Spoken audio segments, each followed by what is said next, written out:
Welcome to the Follower of One podcast. In this episode, we're sharing a recording of a recent live stream from within our online community. Mike Henry Sr. discusses the vision of Follower of One, how we're helping believers make a difference in the world, and how you can get involved. Now, without further ado, here's the recording of the live stream. Hey, it's Mike Henry Sr. with Follower of One. Welcome to the Vision Cast, being recorded on Monday, April 22nd. I typically do these Vision Casts at about 10 a.m. Central Time. It's interesting because I just got off of a call, and I believe that God is speaking to us a little bit and challenging us. And so I want to think a little bit today about vision on this live stream. And so I'm Mike Henry Sr., and this is the Follower of One Vision Cast live stream. Thanks for joining us. Today, I wanted to talk a little bit about the role of the local church. There's a particular passage that I want to look at.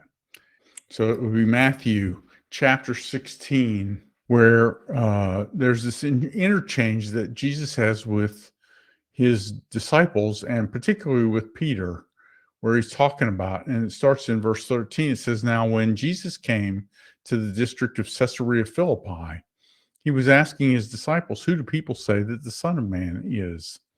And they answered him. And then he asked, 'But who do you say that I am?' In verse 15, and Peter answered, 'You are the Christ, the Son of the living God.'" And the next verse is a little controversial because some churches, including the Catholic Church, believe that Jesus is appointing Simon Peter to be the center point of the founder of the local church.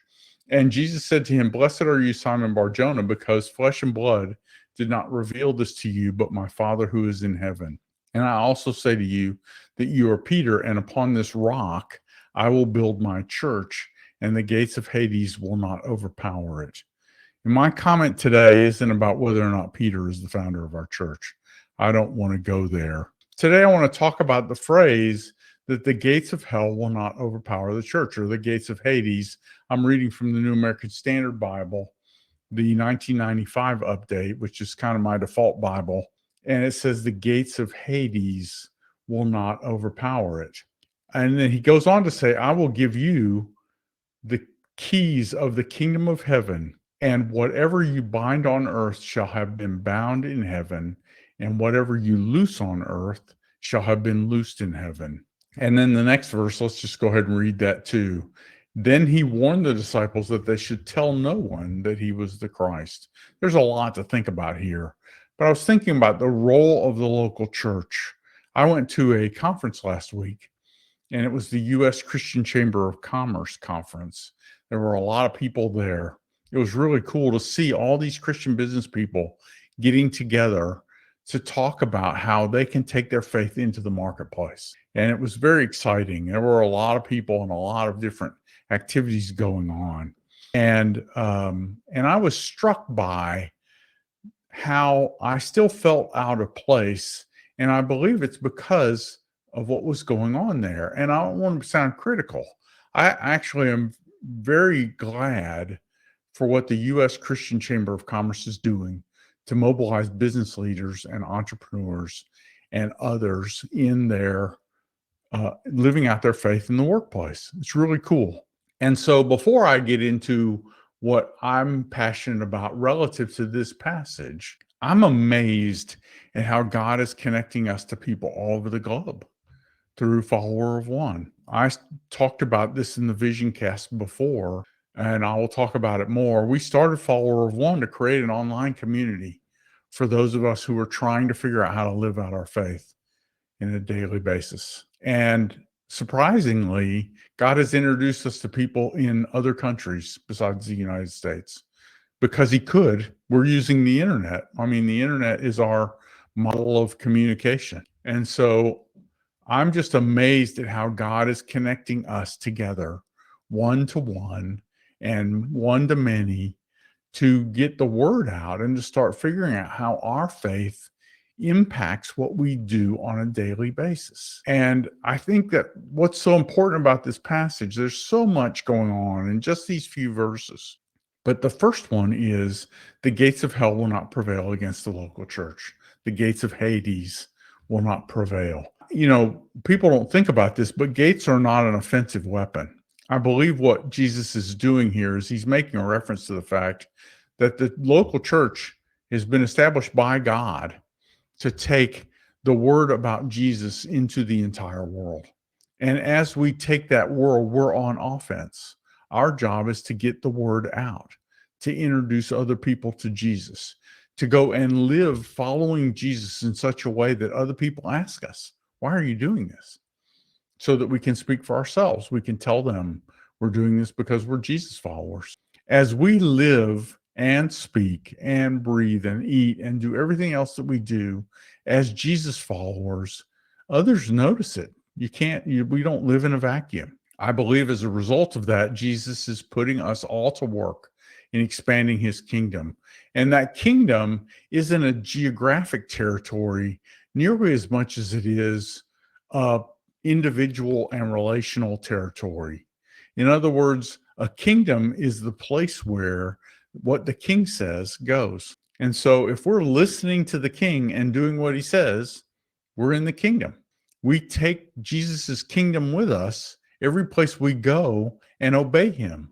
His kingdom goes with us. We become the kingdom of God when we obey him in our world.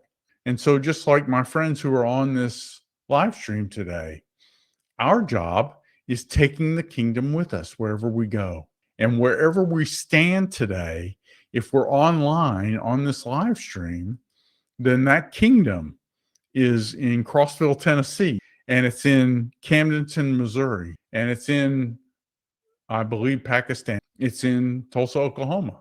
That kingdom is where we are because we're there obeying him. And so what happens is our job as Christ followers is to take that kingdom wherever we go. And the phrase, and I refer to this often, but in the Great Commission, which is in Matthew 28, 18 through 20, Jesus says, go therefore and make disciples in many translations. But actually the word translated go could also mean as you go or having gone. When we go, we make the kingdom visible, and that kingdom is part of the process of making disciples. We don't really make them disciples. People become disciples by choice. They choose to become a disciple. They become a learner, a student, a follower of Jesus. I think disciple is a great word, and it has way more meaning sometimes than we give it. It's not just somebody who's actively engaged in studying the Bible and doing those things, but it's someone who's living their faith in an everyday world. And so we get the opportunity to be disciples because we take our faith into the world. The kingdom goes with us when we go to another city or to another town or to our workplace, and we obey Jesus in that place, and we do what we do for him. My pastor that spoke Sunday is a friend of mine named Chad Balthrop, who's a member of our community. And Chad talked about how worship really isn't just singing and praising God on Sunday mornings, that worship is what we do because we're a Jesus follower. I often say in our podcasts, and I typically say at the end of these live streams, I will say it again today. What we do because we follow Jesus matters forever. You shall not lose your reward. What we do because we follow Jesus is worship. If we did it because we follow Jesus, it's worship. And as a result, when we obey Jesus in our workplaces, we're worshiping him there, and the kingdom is there with us. And the gates of hell will not prevail against us. The gates of hell can't stop us from obeying Christ in any circumstance. We've been given this opportunity to obey him and to let him glorify himself through our actions and through what we do and what we say. Just like what Peter said. Peter said something, and it is, I believe, the rock that Christ built the church on, right? That Jesus is the Son of God. He is Christ, the Son of the living God.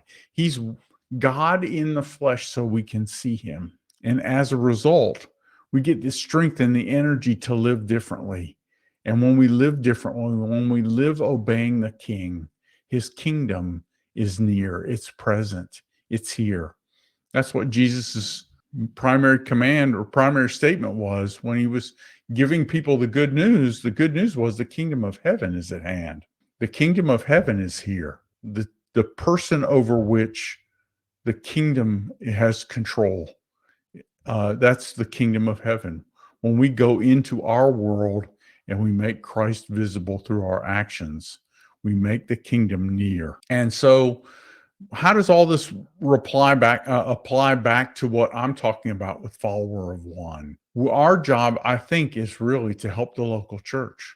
When I went to the U.S. Christian Chamber of Commerce, it was the first time it really dawned on me that I keep going to all these different places and they're focusing either on business leaders or business executives, or they focus on employees in large companies like employee resource groups.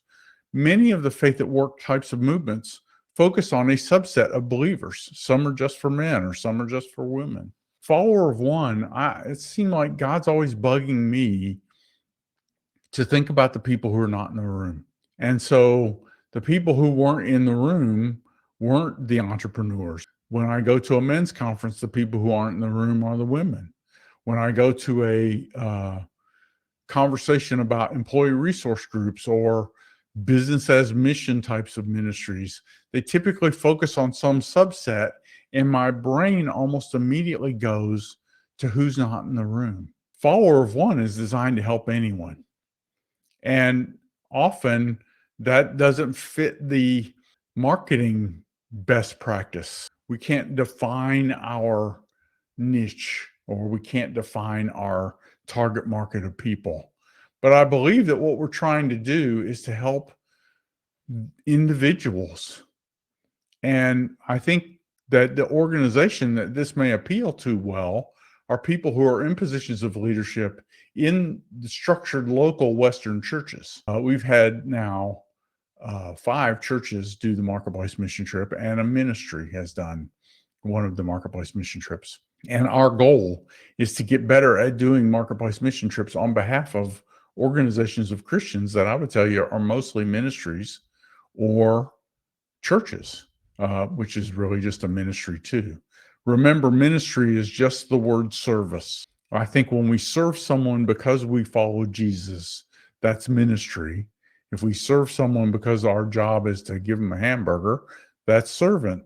I'm a servant in a restaurant, or I'm a minister in a restaurant. And the only difference is whether or not I'm doing it because I follow Jesus. And so I become a minister the minute I start serving people because I'm a Jesus follower. And that's kind of how I get into full-time ministry. We define full-time ministry in Follower of One as helping other people move one notch closer to Jesus. If I'm serving them to help them move one notch closer to Jesus, I believe I'm in ministry. And this promise from Jesus is because I'm listening to God, I'm in his kingdom, and I'm therefore a member of the body of Christ. I'm in the church global, but the church local is also a responsibility that I have. I believe I'm called to be in accountability with other believers who are in and around me and near me, some in this online community. But there are many of you in this community that we've interacted with together, and we help one another and we encourage one another, even though we're not in the same general vicinity or local place. But the gates of hell will not prevail against God's church, his people in this world, taking the kingdom so that it is near the people that we know. My prayer is that every person in this world would know 2 or 3 or 4 people that can help them move closer to Jesus and follow Jesus. I think that's our job. And I think that's the job of the local church. And God has put us there. He's put us in our workplaces. He's put us in our general vicinities. He's given us connections with people. He's given us affinity for certain people and not for others. He's put us in all these different situations with certain giftings and things like that so that we might bring the kingdom of God near to the people that we interact with. That's our job as Marketplace Christians. And that's our vision for Follower of One. We're excited to see Follower of One be something that Jesus can use to help people move one notch closer to Jesus and help their friends move one notch closer to Jesus too. And so I'm excited about what God's doing in and through this community. One of the reasons why I do this live stream at this time is because I want to be on the air at 10:23 local time in my time zone. And I was 10:23 because of Hebrews 10:23 and 10:24. Actually, Hebrews 10:24 is that we are to consider how to stimulate one another to love and good deeds. It's one of the three or four things that are identified in that passage of things that we do because we're members of a local church, because we're members of a body of believers. We're here to help the believers around us realize that we can engage our faith on a daily basis, on a moment by moment basis, no matter what we're doing. And when we do, Christ becomes a little more visible, and we might get an opportunity to share about him with others.